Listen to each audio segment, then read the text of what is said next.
August 28, 2009. Highway 125, San Diego, California. Mark Saylor, a California Highway Patrol officer, was driving a 2009 Lexus ES350, a loaner car from the dealership, while his was being serviced. With him were his wife Cleofe, his 3-year-old daughter Mahala, and his brother-in-law Chris Lastrella. At 6 p.m., as they accelerated onto the highway, something went terribly wrong. The accelerator stuck, wide open. The car shot forward, reaching 120 miles per hour. Chris Lastrella managed to dial 911. The recording captured their final moments. "We're in a Lexus. There's no brakes. Hold on and pray." The car blew through an intersection at 120 miles per hour, hit an SUV, flew off an embankment, and exploded in flames. All 4 people died instantly. This is the story of how Toyota Motor Corporation, the world's most trusted brand, hid a deadly defect for nearly a decade, killed 89 people, and paid $1.2 billion to avoid criminal prosecution. For decades, Toyota built its reputation on one word: reliability. Consumer Reports crowned it the #1 brand. They sold over 2 million vehicles a year in the United States. But since 2000, something was wrong. Toyota and Lexus owners began reporting the same terrifying problem: sudden, unintended acceleration. From 2000 to 2010, the NHTSA received over 2,000 complaints. 89 people died. 52 were seriously injured, and the entire time, Toyota knew. Internal documents revealed that by 2003, Toyota engineers had verified at least 6 incidents of sudden acceleration. In 2004, Toyota itself tested the problem and confirmed it was real. But publicly, total silence. By 2007, sudden acceleration reports in the Lexus ES300 jumped from 26 per year to 132 per year. Toyota blamed the drivers, but internally, they knew the truth. 3 main problems: floor mats that trapped the accelerator pedal, sticky accelerator pedals that didn't return, and the electronic throttle control system, the drive-by-wire system that controlled the accelerator electronically. There was a simple solution: a brake override system software that cut throttle when the brake was pressed. Toyota knew this since 2007, but they didn't install it. Why? Cost. And admitting there was a problem. The 28th of August, 2009. Mark Saylor was a highway patrol officer with 19 years of service. The Lexus he was driving was a loaner. And here's the detail that destroys. That same car had been reported by the previous customer for unintended acceleration. The dealership checked it and returned it as safe. At 6 p.m., as they entered Highway 125, the all-weather floor mat trapped the accelerator pedal.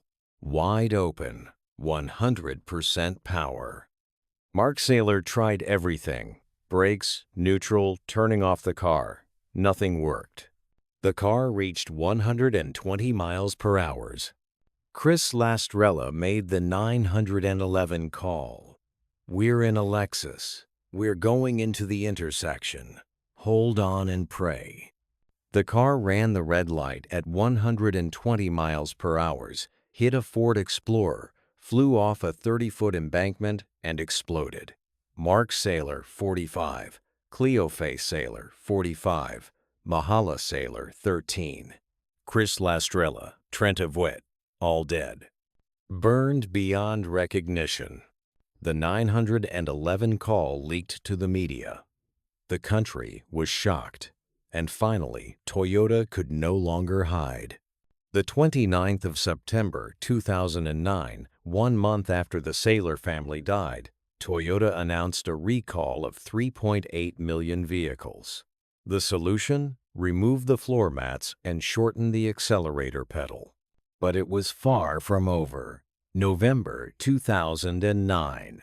Toyota admits the pedals were defective. The 21st of January 2010.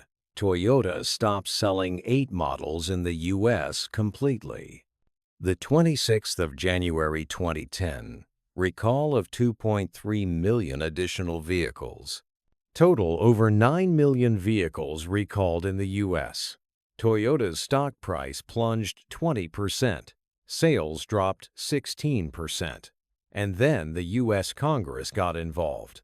The 24th of February 2010. Akio Toyoda, Toyota's president and CEO, grandson of the founder, testified before Congress.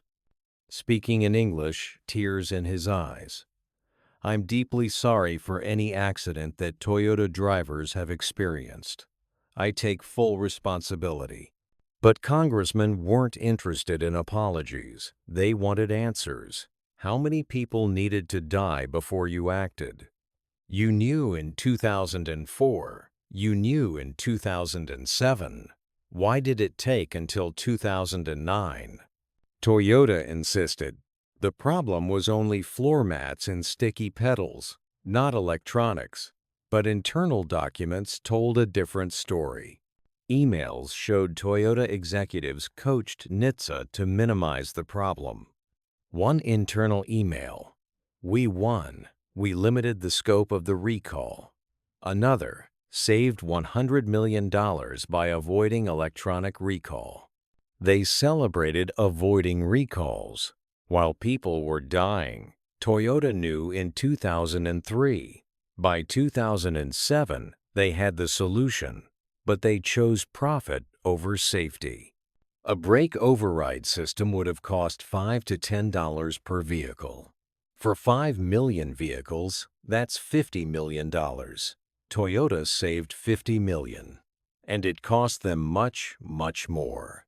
The 19th of March 2014, the U.S. Department of Justice announced criminal charges against Toyota Motor Corporation. The charge? Wire fraud knowingly deceiving consumers and regulators. The fine? $1.2 billion, the largest criminal fine ever imposed on an automaker in U.S. history. Toyota admitted they knew about the problem since 2003. They misled the public from 2009 to 2010.